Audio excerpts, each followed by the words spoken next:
Today's guest is Matt Whiat. In every episode, I ask our guests to share with us a favorite quote or mantra from a leader and why they chose that quote. In episode 44, Jamie Parker shared a quote from our guest today. I reached out to Matt and asked him to be a guest on the podcast, and I'm glad that he accepted. Matt is the founding partner at Chapman Co Leadership Institute, whose parent company is Barry-Wehmiller. Barry-Wehmiller is well known for combining people-centric and lean thinking. In his role at Chapman and Co, Matt draws on over 20 years of leadership experience as a former military officer, helping organizations create cultures that put people and business in harmony. Chapman and Co believes that culture drives organizational outcomes. In other words, culture doesn't eat strategy for breakfast, it feeds it breakfast and every other meal. They help build an organization and/or team culture intentionally to deliver deliberate outcomes. Here's our guest, Matt Whiat. Matt, we briefly touched on who you were in the intro, but can you tell us a little bit about yourself, what you do, and how leadership and continuous improvement is a part of your life? Yeah, sure. Thanks for having me, Chris. I really appreciate you having me on the podcast today. I'm originally from Orange County, California. I did a spectacular job at getting really bad grades in high school. And so I joined the military at a pretty early age, got my degree and made a career out of it. So I spent about 24 years in the U.S. Air Force. But a lot of that time was spent working with foreign militaries and different kind of organizations. And I've since left the military and started a consultancy called Chapman Co Leadership Institute. It's under the parent company Barry-Wehmiller, headquartered in St. Louis, Missouri. And I do this type of leadership consulting and sometimes on lean and continuous improvement. So it's kind of a professional and personal kind of quest on this. Well, Matt, I appreciate you taking time to be with us today. Before we get started in the interview, we always ask our guests to share with us a favorite quote or a mantra. Can you share with us what your quote is and why you chose it? We just jump right into the heavy stuff, don't we? Probably the one, and this is not necessarily mine. I guess I'm a logical person, and so I see the logic in this really strongly, and there's a human element to it. Inc. magazine was doing this survey of X amount of people, and they were trying to ask them, what's the one leadership maxim that you would say encompasses all of what great leadership is about? And this one's by Teddy Roosevelt, where he said, no one cares how much you know until they know how much that you care. I think that's probably one of my favorite ones that I see used often. The one that I love that seems to resonate a lot with people, especially in leadership or continuous improvement circles, was they were doing an interview with Nelson Mandela, the former president of South Africa, and they talked to him and they said, can you tell us about the elections that you lost? And he says, I've never lost an election. And they kind of were pointed to his record, which he, of course, didn't win everything. And he said, oh, no, I never lose. I only win or I learn. And I think that's a really good one, especially on the topic of today with lean and continuous improvement.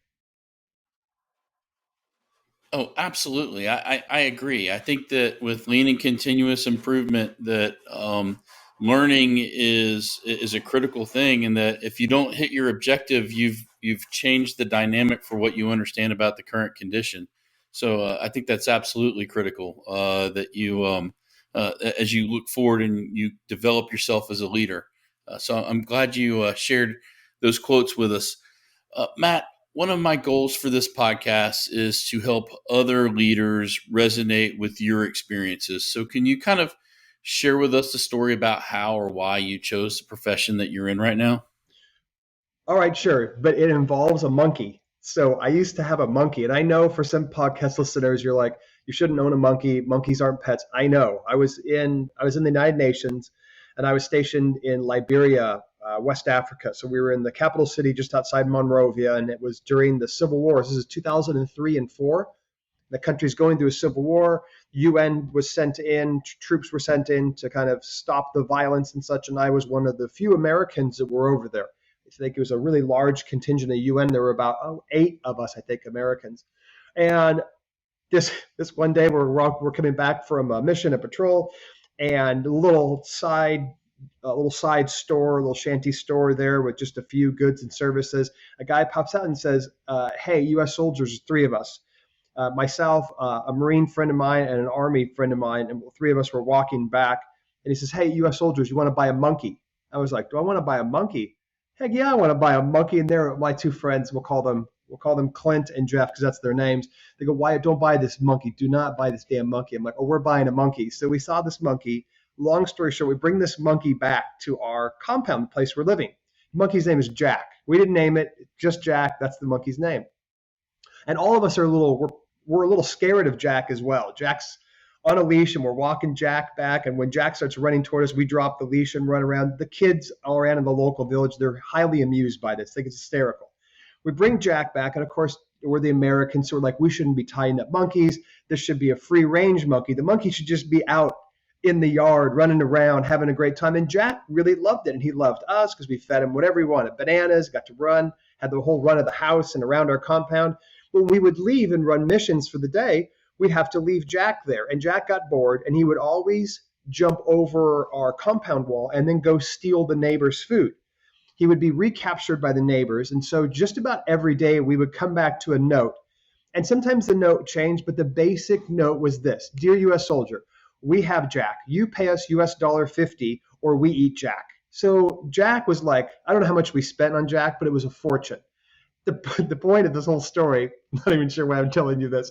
The point of this whole story was this is a little bit like continuous improvement. We never did anything different. We just left on missions, and we knew Jack was going to escape. We knew we'd have to go negotiate for his return. We knew it would cost us money. And it almost became like this bonding thing. And we never even said at one point, like, maybe we should help Jack out. Maybe we should figure out a way that we don't have to keep bribing the neighbors and Jack stays safer. So there you go. So the reason I said it was, how do you get into, a lot of times I think, especially in our organizations, we just do the things because the inertia has put it there. We put systems and processes around, and we just don't want to deal with breaking it apart and making it a little bit better. So there you go. Jack, you should have had better humans, is what I'm saying. I love that story, Matt. That's the most unique story that I've ever had in the podcast. I didn't realize that. Stories on your I've never had a soldier, a Marine, and an airman joke involving a monkey at the beginning, but that's solid. But there you go. I think there's a metaphor there about chasing the monkey. That just seems like it's what we get into with work, is that we don't solve the problem. We just react to the problem down the line, and how did that? So you have that story. How does that translate to when you come back and now you're transitioning over civilian life? Yeah. How does that get you to where you are right now? Well, one, I miss Jack, and so if I can tell stories about him, I feel connected to him. No, look, I'm on your podcast, and I'm not a lean expert. The only black belt I have is what I could buy at Nordstrom's. Like, I'm not a Six Sigma guy. I love the continuous improvement mindset of these things, because in my consultancy and when we're working with organizations, and to where it's a great place to work, and it's also a high performing business, what I find is oftentimes leaders or organizations, we react to the behavior. We react to someone's behavior, and we kind of miss the boat on, but the system that they're in plays a heavy influential role in how they're behaving. I'll give you a short example would be, if you walk up to some airlines and you ask the gate agent for some help, and it might seem like you're getting poor customer service. They're pushing you off. They're telling you to go someplace else. Well, the system is set up that way. They literally didn't have the information that you need. They don't have access to, how could I change my flight? And so what it looks like is, I'm brushing you off. Don't bother me, because that's the system they're in. It's frustrating for them as well. And so oftentimes we don't actually tackle the harder work of the systems and structure we're putting people into. We stay right there in the behavior, and then we say things like, well, they need to be more accountable, or my employees need to be more engaged. All right, fair. Let's build them a system that allows them to be more engaged and more accountable. So that's how it kind of translates into the work that I do here. Okay. That makes perfect sense, because conversely, I've seen it where people rely just on changing the physical structure in the environment, and they don't change the culture or behaviors, and you kind of get the same results. I mean, I think you have to figure out a way to integrate the two. Yeah, both the systems and the behavior. And this is where I think, when applied correctly, and whether it's lean or it's any other kind of continuous improvement mindset, I just mean in general, having an eye toward this, any one of the tools I think works really well. I do see, and this is where I see these two areas, the behavioral cultural aspect and the systems aspects coming together, is when I use the tools in a more human way. So as an example, I'm not walking up to someone at one of their workstations and saying, well, how could you be more efficient? It implies that they are inefficient. How could you have less waste? It implies that they're wasteful. I'd much rather ask them a simple question like, what's the most frustrating thing about your job? Let's go after the human element. Because if I fix that, all of the other stuff will be repaired. And then I tend to, in a lean methodology or continuous improvement methodology, we tend to make a big deal about the tools. Like it's almost like you're going to the dentist and they put out that huge tray and it's got all of that suite of metal things. You're like, do we need all of these for the work you're going to do? Sometimes we don't even have to name it. Like I don't need to say, I am now going to subject you to the 5 whys exercise. It just becomes the mindset of, hey, if you were going to distill this issue down into one sentence, what would that be? Why do you think that is? And then what drove that? Like you could just get into the mindset of using the tools without actually naming it and making it a huge deal. And that's where I see that it becomes a little more humanistic, if you will. I love that approach. I'll tell you, my background is I'm probably one of the few individuals that practices lean and continuous improvement that's not of an engineering background. My degree is in criminal justice. Now, I wasn't chasing after a monkey or anything like that in my previous life, but my degree, it taught me skills that, a criminal justice degree is an applied social sciences degree. So it's, I had to learn how to work with people from varying backgrounds and different socioeconomic diversities and whatnot, and connect to understand, not connect to respond. I think the other thing was it taught me to gather my own set of facts. So I had to learn how to ask really good questions. Right. And so that teaches you how to ask discovery type questions that are open ended, that provoke thought versus a yes or no question. So Right. And you can. sometimes we get caught up in all of that. The nuance of it is people are like, oh, what's the powerful question I can ask? Or reading something by David Cooperrider for appreciative inquiry or the open-ended. Like if we just distill it down into something very simple, there are 3 basic type of questions you can ask. Close, and that's any question that can be answered in a yes or no. Leading, which is pretty much like, hey, that podcast was Matt. He was great, wasn't he? That monkey story was funny, right? Like I'm leading you into the answer I want versus the open-ended, like, hey, how was that session? What'd you think? It doesn't have to be that complicated, but that open-ended portion of it, even the degree to where someone starts or what they're going to share is really interesting information. And it's just a much more respectful way of treating another human being. The idea of lean, if I were distilling it down and someone said, what is it? I would say it is a disciplined way to listen to people closest to the work.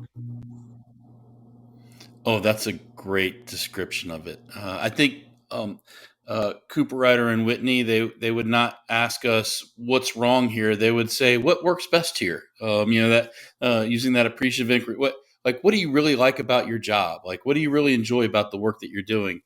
And I'm glad you brought that up because it seems like with continuous improvement that we run around trying to identify the things that are bad and try to make them good, but all you can really do is make them not bad. But you need to find the things that are really good and figure out how to way to make them great.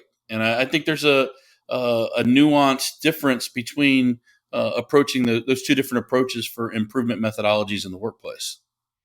Yeah, and I'm coming back to like the respect and dignity of the individual, regardless of what their role is in an organization. And since we're on the topic of questions, like I'm a consultant, and so if I'm on an airplane and I don't want to talk to someone, it's the surefire way of getting someone who's really chatting with me, and they'll sit down next to me in the seat. I know if I don't want to talk to them and I just want to put my headphones on and chill out after a long week of work or whatever it might be, all I have to say is when they say, hey, what do you do for a living? All I have to say is, I'm a consultant. I don't get any like, oh, tell me more. I'd love to hear about your pitch. No, it guarantees I'm eating alone, my friend. So look, I'm a consultant and my job is to get a lot of information in a very efficient way, but in a very caring way about any organization I might be working with. One of my favorite questions is to ask someone at any level in an organization, is just to ask them, what's something about your job that very few people know about, but you wish they did? What's something about your job that very few people know about, but you wish that they did? Typically, an answer will fall into two kind of swim lanes, if you will. One is they want you to know the effort they're putting in, how hard it is. The other swim lane, it'll be they want you to know what the impact is. I don't care whether you're in janitorial services or you're a software engineer, both groups, people want to know that who they are and what they do matter. It's a question that allows them to answer that. And you learn a whole lot about the organization, the culture, how people are treated. It's a good question. It's goldmine. Just giving these away here, folks. Well, Matt, I know you've had a lot of success in your career with Chapman and Company and being exposed around Barry-Wehmiller, but there has to be a moment where maybe there was a setback or a learning experience, as we would call it. What's the experience that you've had in your career that you've learned the most from a setback standpoint? Yeah. Number one, the first one that comes to mind is when someone says, let's go to Tijuana, I think the answer should generally be no. Just in general. That's right there with, hey, let's buy a monkey, right? It's right. Right. I'm with you. I don't know if that is like huge things. The one that I always think it's fun to just go with the first thing that comes to mind. So the first thing I thought was my trips to Tijuana in high school. Then my other ones were probably the ones that come up are when I was in leadership roles and I used different methodology that didn't work out very well. So as an example, email is really great, I think, for sharing like facts, figures, information, those type of things. I think it's really poor way to convey any kind of emotion, especially when that emotion is disappointment, anger, any of those kind of things. And so I could remember, and I'll tell the story, like I've done it twice and I'm 0 for 2 in chewing out large groups of people that I was displeased with. So I was in command. I just thought, look, I'm not happy. I'm going to put all this emotion in there, tell everyone how upset I am. And I'm going to do it from email from an efficiency standpoint. This way, I don't have to call everyone together. I'll just send you a note how upset I am. And then everybody just avoids you for about 2 weeks until they finally gently like, hey, let's just start poking the bear a little bit. Like, are you all right? Are you back? Are you done? And so I think when I think about the failures or setbacks, if you will, that's definitely one of them is like have a plan to get angry. Anger is not necessarily a bad emotion, but have a plan to be displeased.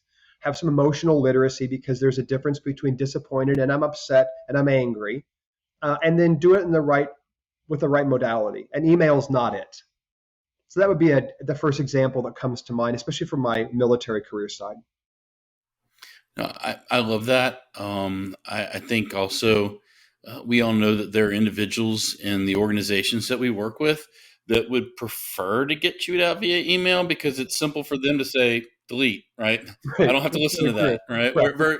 Versus where an engaging conversation of that's not the standard that we set. That's not the expectation that we have here as a group. You fell short of that. Telling someone that in a personal way, Yeah. it allows them to absorb it and internalize it and recognize that they're part of the unit as opposed to separate and not of the unit. Yeah, and I think tone gets lost in email, right? Yeah, it sure does. And I think now we're on this subject. I know we're kind of drifting around in this, but I'm enjoying this part of it. In that area where we're talking about standards, right? So I do continuous improvement to set up a process anywhere material information might move, the tools of continuous improvement kind of apply. And so when I don't hit that standard and I'm giving that feedback or I'm in that conversation, I think the other two things that I've learned that I wish I'd learned a lot earlier were one, reserve a small amount of thought in your own mind, especially as a leader, that you are the one that could be the problem. Like we always say, like, oh, great leaders are humble. And what does it actually mean? It means that you can learn something from someone in any situation, but it also means that when I'm giving the feedback, when I'm holding the line, when I've had to make the tough call, when I'm giving that hard feedback, usually in my case anyway, there was something that I could have done or did not do that would have made the situation better. So in other words, what do you own as the leader in all of this issue? And then the second one was I put a lot of attention into this young airman, this young troop that we had, and a lot of time, a lot of attention. I can remember just things just didn't go well, and so it was time that I had to basically exit her from the military. There were some documentation needed to be had. Just basically, it would be the equivalent of you had to let someone go. You had to fire somebody. Okay. So I was having to do that after really being on a performance improvement plan, all the kind of good stuff. And I was venting to one of my colleagues who was also in the same squadron as I was. And he gave me some great advice. And he just said, you can give up on this person as a member of the U.S. military. Insert your own organization name there, right? You can give up on this person as a member of your organization. You should never give up on someone as a human. And so it just changed how I reacted, how I spoke with her, how I dealt with her. And I think about that when it doesn't go right and it's not a good fit, are we treating people with dignity and respect on the way out as well? The end result's the same, but how am I treating someone with a little bit more respect in that? Yeah, I remember early in my career as a young operations manager, the first time I ever had to separate someone from the organization, and it was an integrity issue. It was very black and white. There was no gray area around it. But then afterwards, when I went to go sit with my leader, the first question came out of his mouth was, "How did you fail so and so as a leader?" And I think that what I got out of that is he conveyed to me that I was responsible for setting up the parameters for that person's success. And I created an environment where that person had to engage in deception to feel like they could be successful. And that was on me. That was not on him. Yeah, Like yeah. I didn't detect it up front to be able to deploy a countermeasure or to engage, ask the right question, or to I didn't go see. I just saw the results, and I failed that person as an individual. But I think sometimes as leaders, we can get caught up in, oh, they didn't meet the standard, they're out. And like as a leader, you're responsible for that person's success or failure. Yeah, look, if you're going to lead with consequences and rewards, well, just have some nicely worded stuff in HR and have a really good performance plan and compensation plan. But your work as a leader sits between those two things. Yeah, there are consequences when we have, and yes, there's the rewards, the carrots and the sticks here, but that's your work as a leader is in between those two areas, right? That's great feedback, Matt.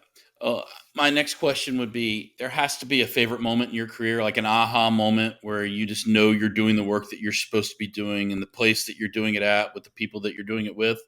What's that aha moment for Matt? My first response would be, nope, don't know it. Don't have it. Don't got anything, Chris. Let's wrap this up. Yeah. Thanks. Right. Yeah. I don't know if this is the right answer. So we're just going to, I don't know. It's an interesting day today. We're all like working from home, but things change. Habits are kind of moved all around in routine. So I'll just take the first thing that came to mind. It was really super recently. And this one's going to be more on the personal side for parenting. Right. So I was at my eldest son's graduation from his Montessori program that he goes to. He's entering into 7th grade. So we're there for his graduation in 6th grade. And my youngest son is sitting between my wife and I. We'll call him Henry because that's his name. Now, Henry has a lot of energy and Henry wants to go running around. But I, as the father, want to make sure that Henry knows we're all going to suffer together. So, Henry, you're going to sit here and we're all going to watch this long performance of graduation from 6th grade. Henry is super frustrated. Henry says, all I want to do is, can I just go in the back and hang out with the teachers or the friends or whatever? Like, he wants to stand up and kind of move around and stuff. And I said, no, we're just going to sit here. It goes on for a while. I'm even kind of getting like, gosh, this has been for a while. Henry is like, he's so visibly upset now. He's literally almost in tears, sitting there. He wants to leave so badly. My eldest, we'll call him Ben because that's his name. He's watching this whole thing happen from the stage up there. Finally, Henry gets to be so restless and so worked up that it's almost like he won. He just wore me down. So he goes in the back.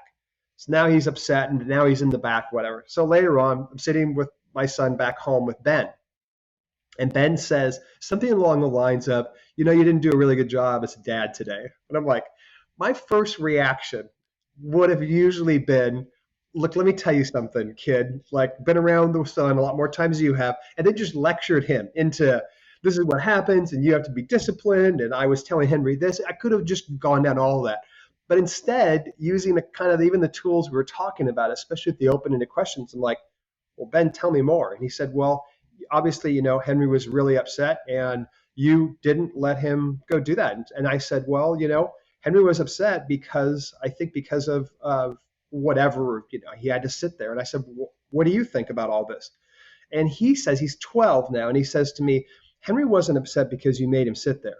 Henry was upset because you didn't trust him. And I was like, well, you are absolutely correct. And you have proven that I'm not the best parent in this conversation. So asking the open-ended question allowed me to get feedback from my 12-year-old that gave me indications of like, he's 100% right. And so the way I mended the situation with Henry wasn't lecturing him about how he's got to sit there. It was having a conversation about how I was right. I didn't trust him. And then I went and apologized to Henry. And so when we're talking about like, am I doing the right work? I feel like if I can have that impact with someone in an organization, what I really want is for them to be able to take it with their direct reports, their span of care, but also take it into their personal life with whoever they interact with. And that's when I think, oh, am I doing the work correctly? And I could share anecdotes of that, but I'd much rather tell you about where I almost blew it as a parent and a 12-year-old taught me a little bit about leadership. I think what we take from that story is that in the Whiat household, the acorn does become the oak eventually, and they, you're doing something right when they're watching you, and that's their mode of behavior for how they felt like they could tell you that. That's good stuff. It's fair. Yeah. Great story. Well, Matt, do you have a leadership or continuous improvement pet peeve that you frequently see being applied or being done wrong? Yeah, great question. I'm trying to think of a good example of this. I guess the good example I would see is when I'm using continuous improvement or lean, and then I back it up with a reduction of force. Like, great, we modernized this. Now I'm going to cut some people. I saw this being done at a couple of places in the Air Force, and I just saw what it had in our resulting civilian workforce. So that would be one, but that sounds like such a major one, and everyone goes, well, no, duh, don't do something like that. So I would bring it more in the simplistic terms of things that I see in the language and how we communicate things out. Like, why are we doing a process improvement? We don't ask on the end, like, how has this impacted your life? How did this remove frustrations for you? It seems like at times we stay in the quantitative analysis and we forget that I was doing this to make humans' lives better. And so the pet peeve would be, are we treating people with a little more dignity, a little more respect? And a lot of the times that comes in the communication around the continuous improvement tool sets. Great observation. I think I know in my experience, sometimes you are operating at such a blistering pace that once you finish with something, you're thinking you need to move on to the next thing. And that moment of reflection of getting feedback and what went right, what went wrong, that after action kind of interaction sets you up for success for your next project, or it'll point out the areas that you need to improve at a very rapid pace in order to be successful. Yeah, and even as you were saying this, there's one other one that I think is almost ingrained in our organizations. I don't know if it's my pet peeve, I just see it. And I think, do we understand what we say when we mean that? The phrase, we need to get this into the lowest levels of the organization. It has a really interesting etymology of how we even got there. Org charts are typically written with, there's some person that's in charge, or the CEO, or the president, whatever it might be, they're at the top. And then I just cascade the org chart out. And then we call the people at the very bottom, right? This is where the lowest level of the organization. And typically, interestingly enough, if you looked at your org chart and using that language, we looked at the lowest level of the organization and they didn't show up for a day, the organization grinds to a halt. If the senior most person in that org chart doesn't show up for a day, it's pretty much perfectly fine usually. Business as usual. Yeah, right? Business as usual. And so I think about, do we understand the language we're using and how it can be at times a little demeaning? Org charts are written the way they are, by the way. The very first plan for organization org chart was the Erie to Pennsylvania Railroad. It's written where the president and the board of directors is at the bottom. All the individual contributors are up higher. The reason our org charts look the way they do today was, look, World War I and World War II were fought. We organized our militaries that way, and leaders of the militaries, when they return home from those wars, how do we run our organizations? The same way. The difference is in those time periods in the organization of World War I and II, there was a conscript military. We forced people in to serve. The people in your span of care in your organizations, they volunteer every day to come into it. But our organization, our hierarchy charts, still makes it look like it's still structured like this is how you run a company when people don't want to be here. Fascinating, right? You could take that a step further. Yeah, no, you could take it a step further and says that individual applied for the job that you posted and you chose them. So you Yeah, chose them and to add that's them a to good your point. organization. Yeah. Um, So I just think the language about, oh, I need to get it down to the lowest level. They're in my span of control as the leader versus, look, my job as a leader is to work for you. Make sure you have everything you need. It doesn't mean that I don't hold the line. I set strategic direction, all of those things that a leader has to do. But do I wake up thinking these are people that are in my span of care? And so that would be maybe a little bit more of a pet peeve to say, if you want to have a great culture, stop calling them lower life forms. yeah, I like span of care versus span of control. I'm gonna take that and I'm gonna use that from here on out. I will give you attribution, but that's where it's gonna go from here. All good, all good. Matt, what do you consider the most important thing personally that you've learned in your career journey? Oh, probably for me, it's probably the work that I love doing with organizations and with leaders as well. Is have you listened at least long enough or asked enough questions to where you know that you're helping or solving the right problem? I wish I'd had that a lot earlier in my career. That my first response when someone said, "Hey, we've got this issue," it wasn't me. Oh, great, let me apply my superior intellect, core drill into you to get some information and bequeath to you the beautiful answer. I wish I had learned earlier to say, "Well, what are your thoughts? What have you already tried? Tell me about where you are with this." Versus just jumping into solution mode. Einstein's quote, right? I had a problem and I had an hour to solve it. I'd spend 55 minutes really figuring out what the problem is and 5 minutes in the solution. I think earlier on in my career, I was just the exact opposite. Like it was, shoot the name kind of thing.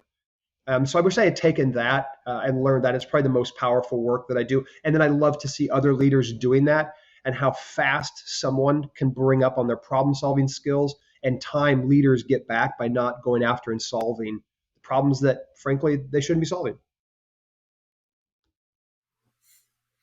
Good advice. What piece of advice would you give to someone who's just starting out with leadership or continuous improvement? Um, when you start in a new place, in a new organization, a new team, or a new department, ask the people what's the hardest or worst or most frustrating or the job that people don't want to do. And then go do that job for a week, for a day, I don't care, for a month. Just go do it. You will learn a whole lot.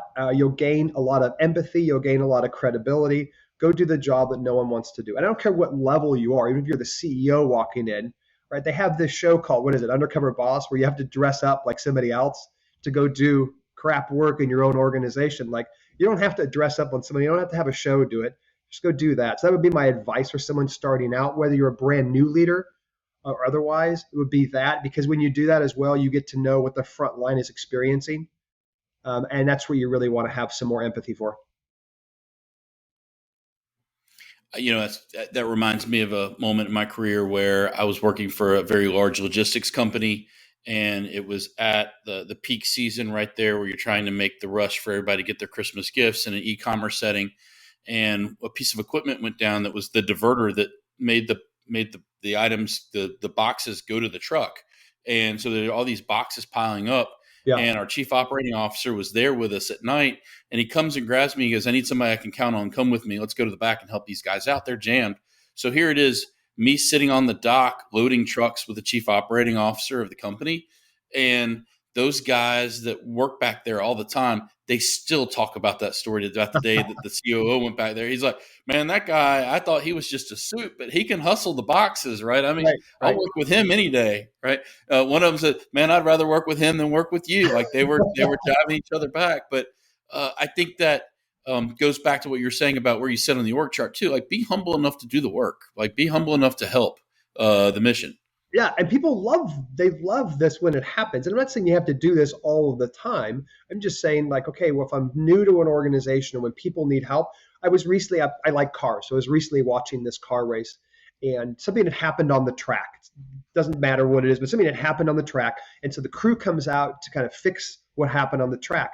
And the president of this track happened to be, it was an interior course of the Indianapolis Motor Speedway, and the president of the speedway gets a broom out of one of the trucks and starts sweeping. Now the announcer announces, "Ladies and gentlemen, President so and so," and he's sweeping with the broom, and the entire crowd starts cheering that are there at the thing. Why? Because good, you should be picking up a broom. Let's get this thing fixed. They love it. That's awesome. Yeah.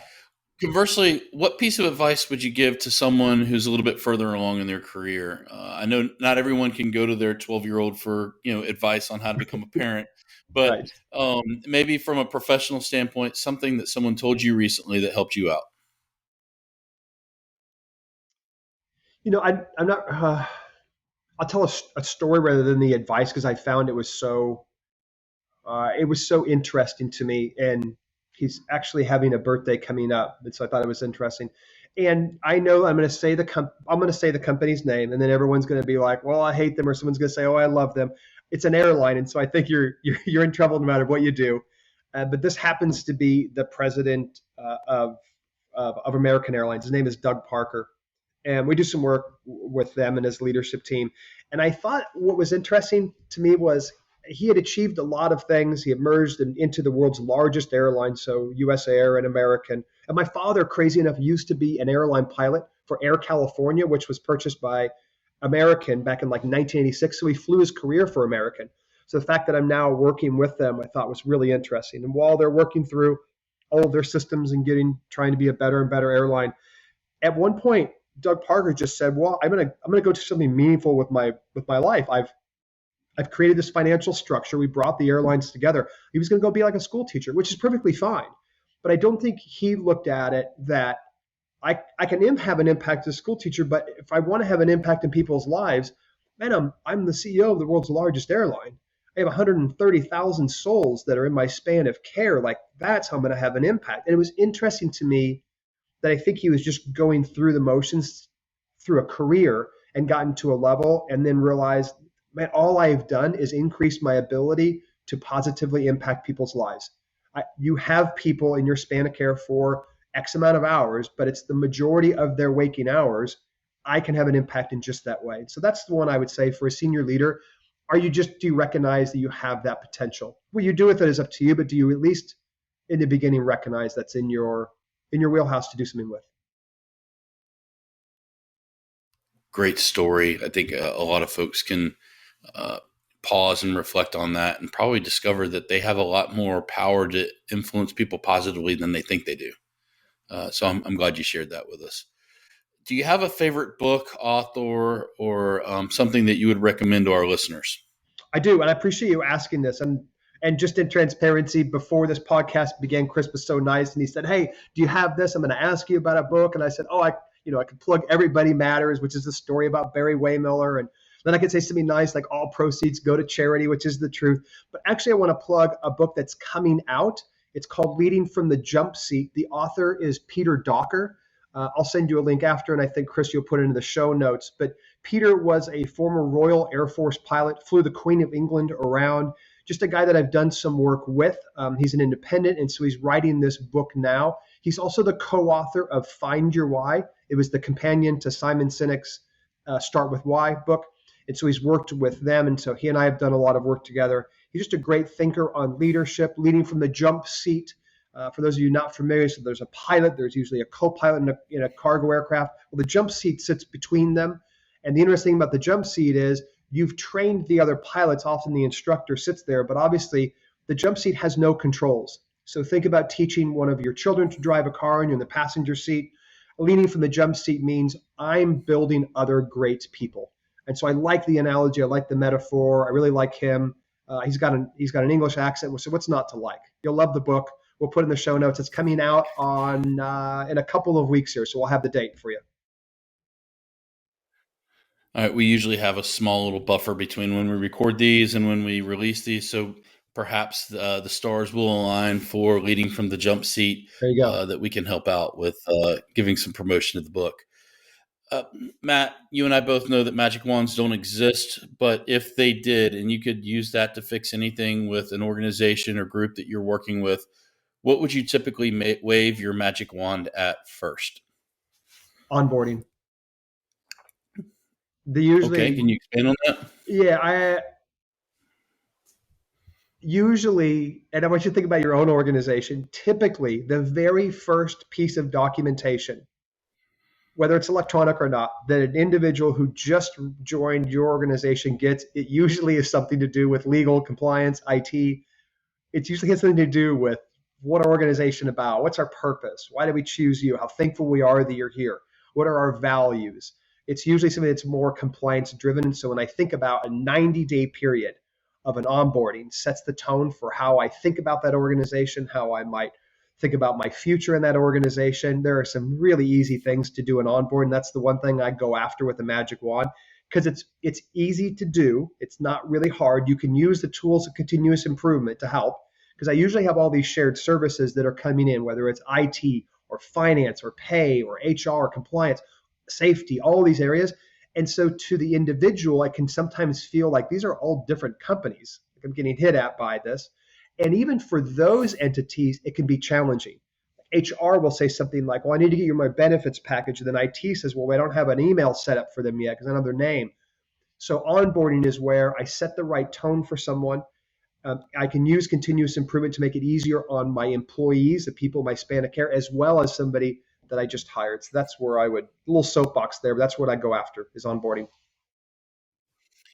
No, I love that, because onboarding begins the moment you choose to bring that person to the organization, not on their start date. Like there's the upfront work that needs to be done, so that how do you engineer and design a positive first day experience for that individual, and a positive first week experience, and a positive Right. first 30 and 60 and 90 days. And who's their wingman? Like who do they go to that's a peer in their organization, as opposed to just, hey, welcome here. You report to Bill. Bathrooms down the way. We get coffee here. Oh, you got to be in this next meeting at 9 p.m. or 9 a.m. Oh, by the way, you're presenting, right? I mean, Right. you can create you have control over the experience you create for your employees. Yeah, and I'd I even guess that goes offer, back to span of care. yeah, and for some organizations, for depending on what the hire is, that onboarding process probably starts in the interview process. How they go through, how they experience just the culture of being interviewed. And even if it's we're going to say no to you, how is that experience? I'd look at all of that aspect. And then if I'm doing a lot of hiring in a larger organizations, I'm even putting people together as cohorts. Like you're all kind of new here. You're going to learn a lot of institutional knowledge that we haven't been able to capture. And so I want you sharing what your lessons learned are with each other too. That's great stuff. Matt, I appreciate you being a guest on the podcast today and sharing your experiences with us. How can people connect with you if they want to learn more about what you do, or if they have a question for you based on something they heard today? No, I appreciate it. Our website is www.ccoleadership.com/resources. Nothing to sell you there, just a bunch of stuff, podcasts just like you have, templates, communication, all kinds of stuff. It's all free. Go ahead and grab it, rip it off, put your own name on it. We're all happy to share all of that kind of stuff. If you want to connect with me on LinkedIn, my last name is spelled Whiat. There's a huge family story there that will remain unsaid for now. It doesn't include monkeys, but it's Whiat. My first name is Matt. Only my mom calls me Matthew, and only when I'm in trouble. So connect with me on LinkedIn. I would enjoy staying connected with you. And thank you so much for having me on the podcast today. No, Matt, I appreciate that, and I'm of the same. I'm a Christopher to my mother, and only my mother. To everyone else, I'm Chris. Right. So let nicknames of the world unite. All right. I appreciate your time, and thanks for being such a great guest. Thank you. Appreciate it. I want to thank Matt for being a guest on the podcast today. I know I got a lot out of our conversation, and I hope that you did as well. Be sure to go to the show notes page at leanleadershippodcast.com. Check out the links and how to connect with Matt if you have any questions about what we talked about today. As always, I welcome your feedback on how to improve the podcast. If you like the podcast, make sure to subscribe and leave a rating on the podcast on whatever channel or platform that you listen to us on. Thank you for listening, and until next time, seek progress over perfection.